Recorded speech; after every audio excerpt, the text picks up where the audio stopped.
Sekarang kalau Dan misalnya juga para itu, nah itu ya, dan Yesus juga menunjukkan kasihnya kepada kita semua. Makanya dia menjalankan apa perintah Allah, dia taat gitu. Akan pasti dibangkitkan itu. Makanya dia hari ketiga dibangkitkan oleh Allah, duduk di samping kanan Allah. Dia dipermuliakan oleh Allah, begitu yang saya baca di Alkitab seperti itu. Tapi kalau saya dengar tadi pembahasannya Bapak, ya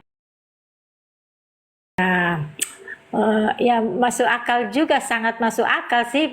Kenapa sih harus seperti itu kan begitu? Tetapi kalau di Kristen, Yesus itu di apa ya, mengorbankan dirinya untuk semua orang. Oleh karena itu dulu kan orang Kristen juga berkurban tiap tahun. Makanya kalau orang Kristen sudah tidak berkorban lagi katanya, karena Yesus sudah berkorban bagi kita semua. Tidak sama katanya agama lain masih masih Zaman masih Yesus harus belum ada berkorban Kristen, setiap, Bu. Zaman Yesus. ya. Itulah makanya orang Kristen sudah tidak berkorban lagi kan. Kalau di Islam kalau tidak salah kan setiap tahun berkorban gitu. Oke, jadi coba kita masuk ya. Jadi sebelum kita masuk tentang Tuhan membenci pengorbanan manusia itu ada di dalam Ulangan. Cuman begini Bu, kalau misalnya berbicara bangkit, terus dia nggak mati gimana ceritanya? Nah, makanya kan kita kembali lagi kan. Kalau misalnya berbicara bangkit berarti mati dulu. Nah kalau misalnya dia tidak mati bagaimana dia bangkit? Seperti yang angkatan jahat meminta tanda kepada Yesus. Angkatan jahat nih minta tanda, cuman satu yang dikasih Yesus, tanda Yunus. Coba kita perhatikan tanda Yunus. Jadi sebelum kita berbicara bangkit berarti ada berbicara mati dong. Ya kan? Nyambung kan? Berarti kalau tidak ada kematian berarti dia tidak mati, malah diangkat. Kan gitu. Berarti tidak ada mati, tidak ada kebangkitan di situ, diangkat poinnya kan? Nah, coba kita lihat tanda yang diberikan kepada angkatan jahat. Tanda apa yang diberikan Yesus? Tanda Yunus. Nah, tanda Yunus, Yunus mati? Tidak. Yunus berdoa dalam perut ikan. Gak ada yang anak sekolah minggu, maaf ya, anak sekolah minggu pun tahu Yunus gak mati. Yunus berdoa, kalau mati kenapa dia berdoa dalam perut ikan di dalam Yunus 2 nomor 6 itu kalau nggak salah. Itu dia nggak mati. Jadi yang dimaksud tanda yang dikasih Yesus pas. Kenapa? Memang dia tidak mati kan. Makanya saya katakan di dalam Bible itu sebenarnya kalau mau ditarik ya, pemaparan-pemaparan yang kita telah di situ yang Yesus kasih tanda ke Yunus itu tanda bahwasanya dia tidak mati. Tanda Yunus kan Yunus tidak mati. Yunus berdoa dalam perut ikan, diselamatkan Yunus. Nah, jadi berbicara kalau misalnya bangkit, berarti harus mati dulu dong. Nah, sementara kalau Yesus nggak mati, berarti nggak ada kebangkitan. Nah, sebelum saya kasih data tentang tidak eh, apa di dalam Lukas menuliskan bahwasannya Yesus itu bangkit, ternyata tidak. Gitu. Nanti coba sebelum ke situ coba kita tentang Tuhan membenci pengorbanan manusia, kan gitu. Di dalam Ulangan 12:31 dan Ulangan 18 nomor 10 dan Ulangan 18:12. Jangan engkau berbuat seperti itu terhadap Tuhan Allahmu, sebab segala yang menjadi kekejian bagi Tuhan, apa yang dibencinya, itulah yang dilakukan mereka bagi Tuhan mereka, bahkan anak-anaknya lelaki dan anaknya perempuan dibakar mereka dengan api bagi Tuhan mereka. Itu dibenci Tuhan. Poin kedua, Ulangan 18 nomor 10. Di antara kamu janganlah didapati seorang yang mempersembahkan anaknya laki-laki atau anaknya perempuan sebagai korban. Makanya kalau ditarik lebih jauh lagi tentang pengorbanan manusia ini, yaitu Abraham kepada Ishak, kan digantikan. Kenapa Tuhan membenci? Itu cuma pengujian iman. Ya toh? Pengujian iman ditukar kan sama, digantikan kan sama hewan. Nah, lanjut di dalam Ulangan 18 nomor 12. Sebab setiap orang yang melakukan hal-hal ini adalah kekejian bagi Tuhan. Dan oleh karena kekejian inilah Tuhan Allahmu menghalau mereka dari hadapanmu. Itu jelas. Makanya Yesus berkata, janganlah kamu menyangka bahwa aku datang untuk meniadakan hukum Torah. Satu titik, satu iota tidak bisa ditiadakan daripada hukum tersebut. Tak bisa ditiadakan itu. Tentang pengorbanan-pengorbanan ini. Makanya Islam masih melestarikan tentang hukum-hukum ini. Itu loh. Hukum-hukum Torah ini yang dibatalkan oleh Paulus. Di dalam Galatia 2 nomor 16 berbenturan dengan ajaran Yesus. Efesus 2 nomor 15 dengan matinya segala perintah hukum Torah batal. Galatia 2 nomor 16 tidak dibenarkan melakukan hukum Torah. Coba, bertentangan sekali dengan ajaran Yesus. Itu kalau kita mau tentang pengorbanan ya, tentang hukum-hukum Torah. Tapi kita kembali kepada poin pengorbanan manusia ini. Makanya di dalam Roma 5 nomor 12 itu pernyataan Yesus Paulus. Itu dia sendiri yang dengan dosa satu orang Adam ini, coba baca di Roma 5 nomor 12. Itu pernyataan Paulus. Sementara di dalam 2 Korintus 11 nomor 17, 1 Korintus 7 nomor 25, apa dikata? Aku berkata bukan sebagai menurut firman Tuhan. 1 Korintus 7 nomor 25, aku tidak mendapat perintah dari Tuhan untuk berkata, tetapi ini menurut pendapatku. Coba bayangkan. Jadi dia membawakan tentang penebusan dosa dari Adam ini dari Paulus, bukan dari Yesus. Yesus mengatakan satu iota, satu titik tidak bisa ditiadakan. Bayangkan, jangan ditiadakan. Tetapi Paulus coba ya, bertentangan nggak ini? Jelas sekali Galatia 2 nomor 16. Tidak seorang pun dibenarkan melakukan hukum Torah. Tidak seorang pun dibenarkan melakukan hukum Torah. Padahal Yesus berkata satu iota, satu titik. Yang paling terkecil pun tidak bisa ditiadakan daripada hukum Torah itu. Gitu. Nah, termasuk ini tentang pengorbanan manusia ini. Kalau ibu baca dari Ulangan 12 ke bawah itu dilarang itu untuk pengorbanan manusia ini. Pengorbanan manusia. Itu loh. Assalamualaikum warahmatullahi wabarakatuh. Lanjut Bu, silakan.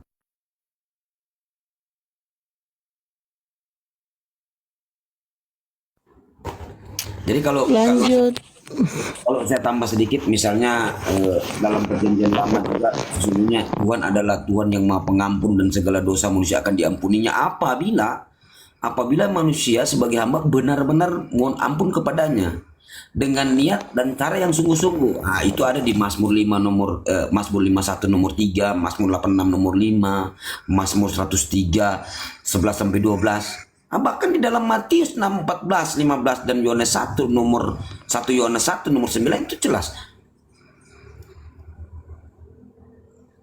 Jadi artinya Tuhan bukan Tuhan yang haus darah seperti yang digambarkan oleh Paulus dalam ajaran-ajaran dengan matinya Yesus, ya toh?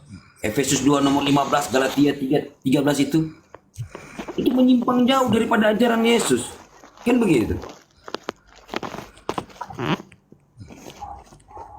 Gitu aja mungkin.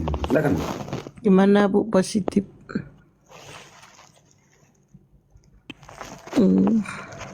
Ya, terima kasih lah. Maksudnya sudah dijelaskan kan begitu. Jadi apa ya? Tambah Bisa sama. saya? Itu. Lanjut. Halo Ibu Positif, ketemu lagi kita. Jadi Iya. terkait mengenai penyaliban ini, dari dulu saya nggak yakin. Itulah keyakinan saya dulu. Saya tidak meyakini bahwa penyaliban itu ada. Karena kenapa? Untuk nubuatan mengenai Yesus ini, iblis itu sudah membocorkan dan tertulis di dalam Bible.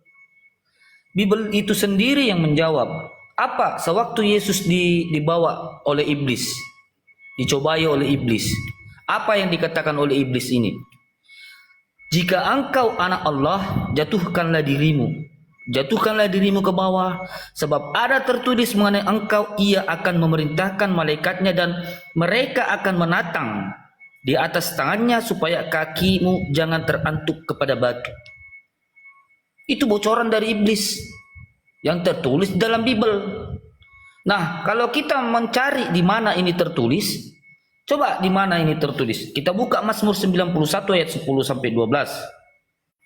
Malapetaka tidak akan menimpa kamu dan tulah tidak akan mendekat kepada kemahmu, sebab malaikat-malaikatnya akan diperintahkannya kepadamu untuk menjaga engkau di segala jalanmu. Dengan tangan mereka akan mengangkat kamu supaya kakimu tidak terbentur pada batu. Ini di Mazmur ini 91 di Mazmur itu. Maaf Itulah ya, nubuatannya. maaf ya Pak, saya potong dulu. Itu di Mazmur berapa ya? Saya mau catat dulu. 91 ayat 10 sampai 12. 91 ayat 1 sampai Mazmur 11. 91 ayat 10 sampai 12. Oke. Oke, Kan lanjut, Yesus ini lanjut. kan pernah dicobai, ya kan? Dicobai oleh iblis. Dikatakan sama iblis, jika engkau anak Allah, jatuhkanlah dirimu ke bawah. Sebab ada tertulis mengenai engkau, malaikat-malaikatnya akan memerintahkan menatang di atas tangannya supaya kakimu jangan terantuk kepada batu. Kalau ini bocoran dari iblis bahwa jangankan ditombak, jangankan diludahi, apalagi disalib, terantuk kepada batu saja, malaikat-malaikat Tuhan akan datang untuk menatang kakinya Yesus ini supaya tidak terangkat, supaya tidak terantuk kepada batu. Ini bocoran dari iblis. Begitu Ibu. Jadi terus kalau kita mau merunut lagi kejadian-kejadian mengenai penyaliban, penebusan dosa, ini gimana pemahamannya orang Kristen? Pak, sudah jelas-jelas Yudas ini dirasuki oleh iblis. Kenapa dari penghasutan dari iblis ini jadi buahnya jadi penebusan dosa? Itu pertanyaan besar loh. Yang pertama, Yudas dirasuki oleh iblis. Yudas dibisiki oleh iblis. Yudas mengkhianat kepada Yesus. Yudas menjual Yesus untuk 3 keping perak demi 3 keping perak. Kenapa dari pengkhianatan hasutan iblis ini menjadi penebusan dosa? Kan gitu. Apakah Tuhan tidak bisa mempunyai rencana sendiri sehingga iblis harus ikut andil dalam penebusan dosa umat manusia? Merasuki Yudas, kan begitu. Begitu Ibu positif. Jika ini murni dari rencana Tuhan, bahwa Tuhan itu di akhirat nanti saya akan bertanya kepada Tuhan, wahai Tuhan, Engkau telah memberi aturan kepada umat manusia, aturannya ada di Taurat Musa, jangan membunuh. Nah lantas kenapa engkau yang merencanakan pembunuhan berencana kepada Yesus? Kan begitu. Masa Tuhan untuk membuat perencanaan pembunuhan berencana kepada Yesus? Begitu Ibu positif. Ya lanjut yang lain. Oke, lanjut aja dulu ya. Saya izin pamit dulu. Theodor bisa lanjut, Bunda Rahma. Ibu positif, saya izin pamit dulu. Siap, Abang Dasanto. Ya, mohon maaf kalau ada kata-kata yang Ya. salah. Ampunan itu Mungkin hanya- saya juga mau pamit dulu ya, enggak apa-apa ya.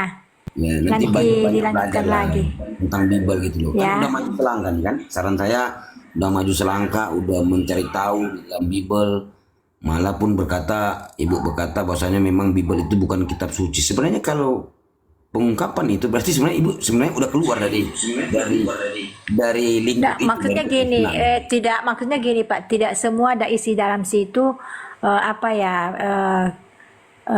Injil yang Nah, iya, enggak makanya- semuanya ya, yang lain ada sejarah, ada memang yang lain ada memang langsung Allah berkata kan begitu. makanya jadi kacau kan. Kalau di Al-Quran tidak. Wa ma yantiqu anil hawa in huwa illa wahyu yuha. Apa yang kusampaikan daripada Al-Quran ini bukan dari hawa nafsuku sendiri, melainkan dari wahyu yang diwahyukan. Jadi tidak ada campur tangan manusia di situ. Tidak ada campur tangan tulisan, nggak ada. Itu dari wahyu langsung dari Allah pada dari Allah terus kepada Nabi Muhammad. Itu Ya aja. kayaknya kitab Injil itu sewaktu Yesus ada di bumi yang itu yang dicatat tentang kisah-kisah Yesus itu yang kitab Injil ya. Iya, terus ada campur tangan tulisan manusia di luar daripada tulisan pernyataan Yesus. Nah, di sini yang jadi rancu kan? Kayak tadi kan tentang pengorbanan Paulus setelah Yesus terangkat, 14 surat Paulus muncul. Dan keempat karangan ini tidak tahu siapa yang menulis.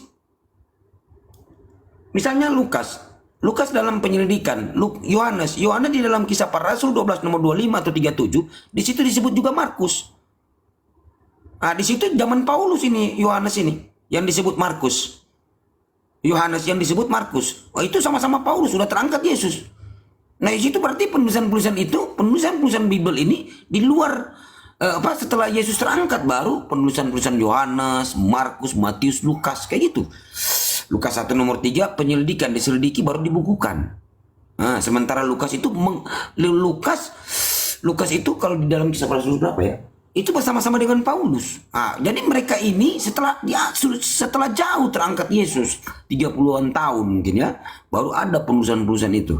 Yohanes, Matius, Markus, Lukas. Kayak gitu.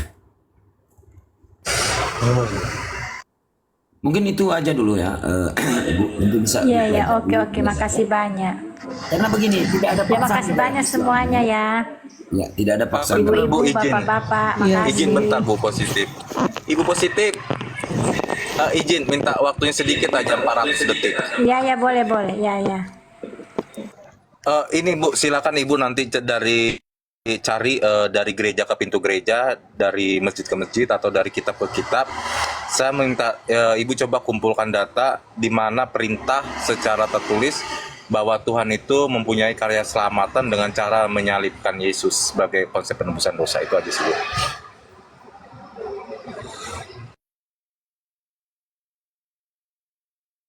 Oke. Tuhan. Makasih ya. Ya Bu. Iya, Ibu. Iya. Diturunkan aja Pak. Ya. Cisaruk, selamat malam, agama apa? Cisuruk,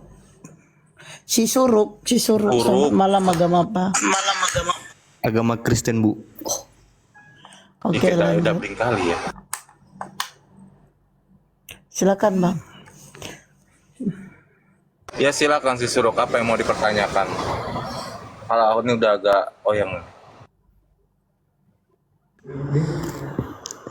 Ya, banyak sekali pertanyaan-pertanyaan saudara kita Muslim selalu menggunakan kata-kata di mana bahwa Tuhan Yesus itu menyebut dirinya Tuhan dan sembahlah aku.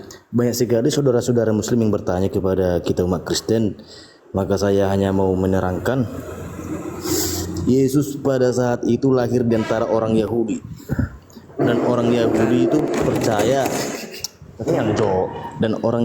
percaya akan adanya satu Tuhan. Yesus itu tahu, Yesus itu pintar, Yesus itu maha kuasa. Jadi jikalau dia mengaku kalau dia itu adalah Tuhan, otomatis semua orang pasti menghakiminya, pasti melemparinya dengan batu. Terus? Jadi banyak itu ayat-ayat di Alkitab mengatakan sebelum Abraham ada, sudah ada saya. Aku lebih mengenalnya daripada engkau. Itu sudah ada tertulis di Alkitab, dan Abraham adalah ayah para orang Yahudi. Itu yang pertama. Yang kedua, Mana duluan Abraham daripada Nabi Adam?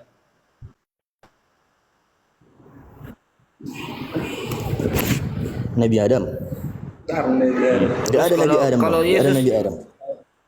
Iya, Adam. Kalau Yesus sudah ada sebelum Abraham ada, berarti duluan mana? Abraham daripada Adam.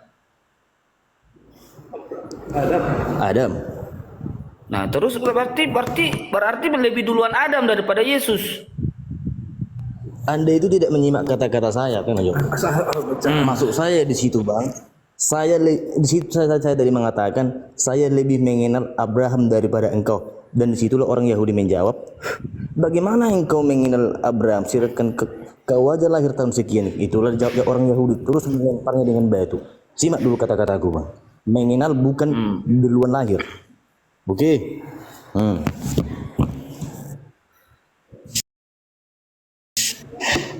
Apa pertanyaan abang lagi? Jadi begini, Lekku, Golap. Yang penting di sini kita poinnya di sini yang kita harus tahu itu pengajaran Yesus waktu dia berdakwah selama 3 tahun dari Galilea sampai ke Nazaret. Apa saja? Apa saja pengajaran Yesus? Mengasihi orang, jangan menyembah berhala. Jadi tatkala Yesus mengatakan aku hanya diutus hanya kepada domba-domba yang hilang dari umat Israel, itu maksudnya apa? Yang di situ ada kata hanya, bukan untuk yang lain. Aku hanya diutus. Dari mana tahu abang aku hanya diutus? Ayat berapa biar saya lihat di Google kita. Oh, buka dulu Alkitab mulaiku ya. Oke.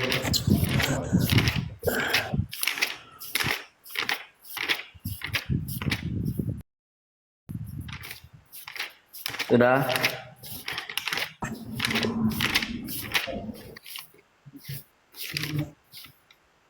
Sudah dibuka, Le? Alkitab Bibelnya. Iya ayat. Iya udah kubuka. Ayat Matius di mana itu 15 dikatakan ayat aku adalah 20. Matius 15 ayat 24. 24. Nah, di situ menceritakan laiku sewaktu perempuan Kanaan anaknya dirasuki oleh setan. Itu masih saya ingat itu. Ya, masih saya ingat di situ. Dan di sana ada ayat yang mengatakan tidak pantas memberi makan roti yang diibaratkan guk-guk anjing. Berarti terus Yesus mengatakan, aku ini diutus hanya kepada domba-domba yang hilang dari umat Israel. Di sana ada kata hanya, bukan untuk yang lain. Maksudnya itu apa? Ikutnya domba-domba yang hilang sama umat Israel.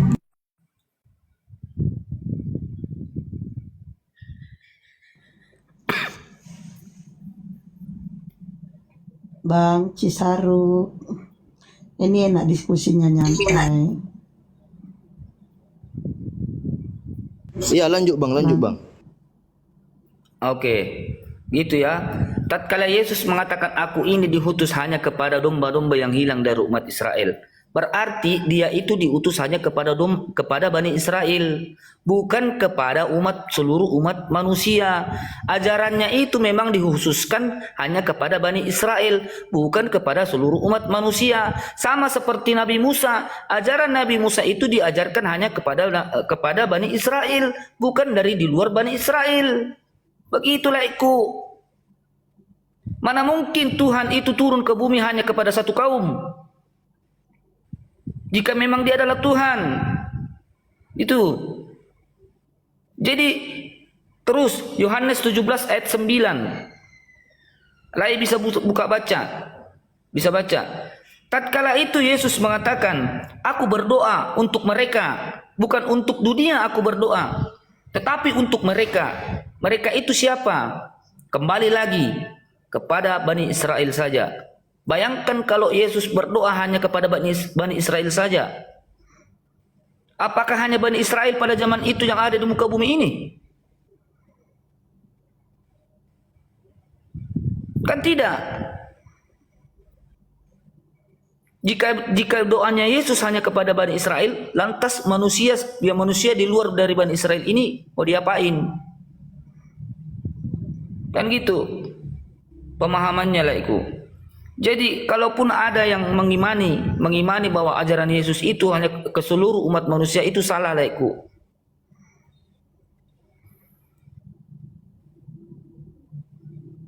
Coba lah bantah dulu.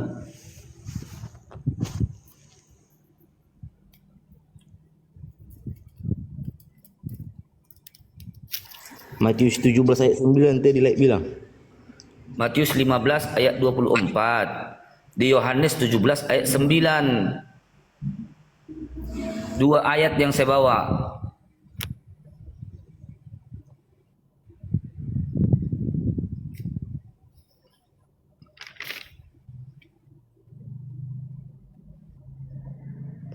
Lagi baca dia ini.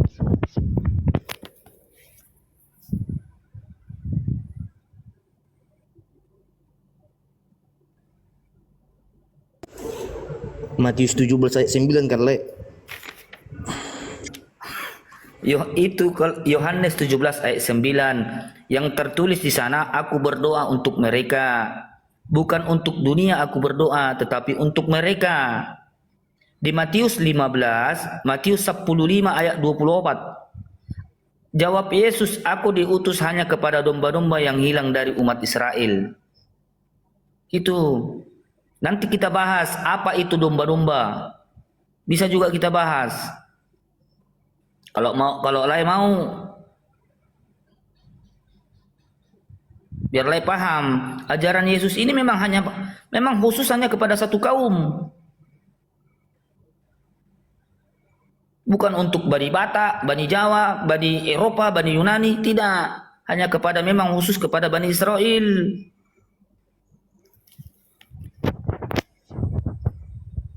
Jangankan dituhankan, mengikuti ajarannya pun dikatakan goim. Apa dikatakan Yesus? Tidak pantas memberi makan apalah di ayat itu selanjutnya itu yang mengibaratkan guk-guk itu anjing. Bayangkan kalau ada yang mengambil ajarannya ini dikatakan goim.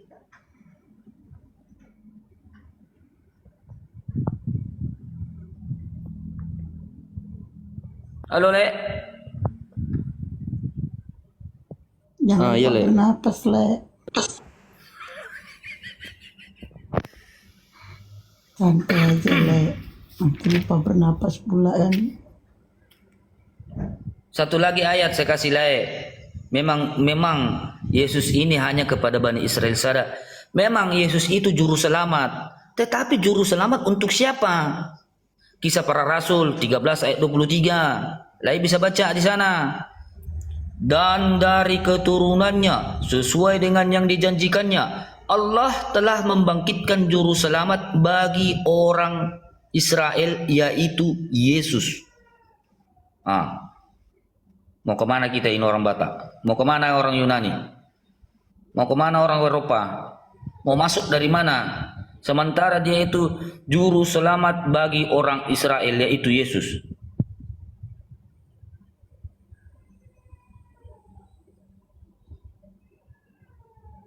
Pelan-pelan, Le. Anak orang sampai nangis nanti, Le. Pingsan pula, Le.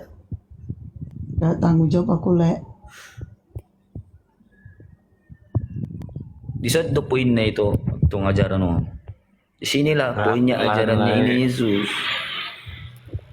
Pelan-pelan, kalem lo kayak Theodor gitu. Gayamu kalem, nenek lu kiper kalem. Kau kalau ngomong gak ada titik, gak ada koma. Gayamu kalem. Le Theodor kalau mengamu itu kata-katanya itu loh kadang aduh. Dia kalau ngomong si Theodore gak ada titik, gak ada koma. Kayak kereta api, guru guru guru guru guru guru guru guru guru guru. Macam mau lomba kemana dia gak tahu lah. Macam bisa berak nggak tahu lagi deh. Iya. Si suruh, Santai. Le tanggapin, Le. Baca dia itu. Halo, Le Golap, lebih baik Le ambil pulpen, tulis, nanti Le baca setelah selesai kita diskusi. Le Catat aja renungkan. dulu, Le. Kenapa banyak kita ini orang Batak mualaf? Le Theodor ini Huta Barat mualaf. Blokir Le Itok Blokir ini Boru Sinaga mualaf. Saya Marga Sitinja mualaf. Banyak kali kita orang Batak yang mualaf. Karena kenapa? Memang ajaran ini kalau mau dipikirkan menggunakan akal itu tidak bisa, Bang. Tidak bisa, Le. Tidak bisa diterima.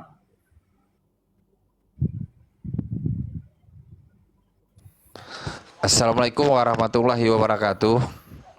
Waalaikumsalam warahmatullahi wabarakatuh. Tadi udah ucap salam lagi. Iya, oh ya, lupa tadi. Tadi saya kan ngikut apa nih Gurunda, beliau 5 kali diturun sama Yose. Habis itu di framing pula, sakit kali hati aku. Memang bisanya kan YouTube kayak gitu, Bang. Diturun, di mute terus kan. Aku udah put typing di bawah, dinaikkan, diturunkan, dinaikkan, di mute, enggak, yang enggak bisa ngomong kali. Oh ya Allah, aku bilang itulah kalau kafir ya. Nggak bisa menjelaskan, memang nggak bisa, udahlah aku bilang. Kami di bawah tuh begitu ramenya kami itu, aku bilang enggak lah. Akhirnya apa, Gurunda langsung pergi. 5 kali naik turun diturunkan, di mute, nggak bisa ngomong sama sekali. Padahal udah didatangin ya. Habis itu yang sakit hati di framing, di framing. itulah sistem kafir itu. Model-model framing. Betul betul udah kan saya pun kan dari sana nih. Bang Juma 5 kali naikkan diturunkan. Ya oh, iya memang sama betul. Di mute kan lagi, nggak bisa ngomong sama sekali. Woi, itu laki orang tuh kenapa kalian bikin pingsan? Ini, Le, Aja itu ngomong laki orang. halo, yang suruh buka laminya. Tadi kan udah enak tuh. Sama-sama alak Batak di sini. Sada du tolu opat ini alak Batak kau. Alak kita do. Ngomong bahasa Batak pun bolehnya. Ini Udahlah. Bayu. Saya serahkan sama Bayu aja lah. Kayaknya kalau gini.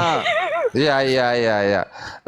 Yang Le Bayu, saya bilang yang terakhir bertanggung jawab lah yang Le Bayu. Suruh buka mute itu. Aku tutup mute Le Bayu. Enggak tahu lah ini si suruh gini jadi enggak mau bicara. Mungkin lagi kencing dia, kencing tuh. Mungkin gara-gara Le Bayu kasih ayat tadi untuk yang Bani Israel itu 12 suku itu mungkin. Itulah yang Le Bayu. Jangan yang keras-keras dulu Le Bayu. Yang agak-agak apa ini pelan-pelan lah ibaratnya. Pak sopir bawanya sopir Medan tuh agak pelan-pelan kalau bawa sedako. Kan begini lah, poinnya di situ. Kalau memang ini misalkan ya contohnya misalkan kita taruhlah. Kalau memang ini Yesus ini Tuhan, apakah Tuhan itu hanya turun kepada satu kaum saja? Apakah pada zaman itu hanya Bani Israel saja yang hidup di muka bumi ini? Kan begitu. Sementara yang dilontarkan dari mulut Yesus ini mengatakan, aku ini hanya diutus kepada domba-domba yang hilang dari umat Israel. Di sana ada kata hanya, bukan untuk yang lain.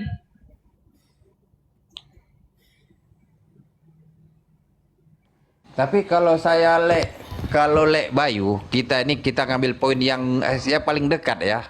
Seandainya Yesus itu Tuhan, apa susahnya Bani Israel atau sekarang Yahudi itu untuk dikristenkan? Kalau dibilang Tuhan Maha Perkasa, Raja Damai, apa susahnya walaupun yang Bani tukar tungku itu? Sekarang coba kita tengok posisi tempat turunnya Yesus. Ada nggak 1% itu orang Bani Israel itu atau Yahudi yang menjadi Kristen? Itu aja, nggak usah kita lihat ke lain-lain. Dan habis itu kita ambil contoh Nabi Muhammad SAW diturunkan di Jazirah Arab Saudi. Tengok tempat Nabi Muhammad turun. Islam nggak semuanya. Di situ aja perbandingan kecil aja, nggak usah jauh-jauh. Lanjut Le Bayu.